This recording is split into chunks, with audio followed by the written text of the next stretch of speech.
ఒకటే చర్చలు వాళ్ళు ఓన్లీ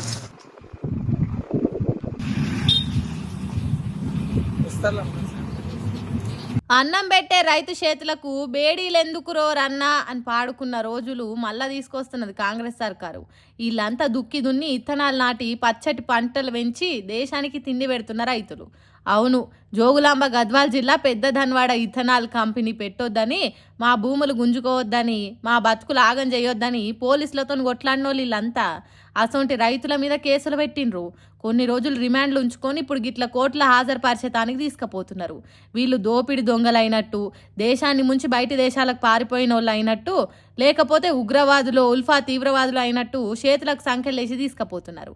ఈ వీడియోలు సోషల్ మీడియాలో పొట్టు తిరుగుతున్నాయి. ఇప్పుడు ఇదే కాంగ్రెస్ పార్టీ తీసుకొస్తానన్న ప్రజా ప్రభుత్వం, ఇదేనా ఇందిరమ్మ రాజ్యం? లగచర్ల రైతును ఇట్లనే చేసిండ్రు. ఇప్పుడు ధన్యాడ రైతులకు సంఖ్యలేసిండ్రు. మా కాంగ్రెస్ ప్రభుత్వంలో అణిచివేతలు ఉండయి, మాట్లాడే స్వేచ్ఛ ఉంటుంది, భావ ప్రకటన స్వేచ్ఛ ఉంటుంది, ఎప్పటికీ ప్రజలకు అందుబాటులో ఉంటుందని చెప్పుకునే లీడర్లకు ఇది కానొస్తలేదా? అన్నం పెట్టే రైతుల చేతికి బేడీలేస్తారా? మా భూములు మాకే ఉండాలే, ఇథనాల్ ఫ్యాక్టరీ ఇక్కడ వద్దు అని కొట్లాడినందుకు ఇంతటి మర్యాద? ఇదేనా పోరాట స్ఫూర్తి? హక్కుల కోసం కొట్లాడితే చేతులకు సంఖ్యలేస్తారా? రైతులు ఏడ్చిన రాజ్యం బాగుపడదని స్పీచ్లు దంచుతారు కదా, మరి ఇదేంది?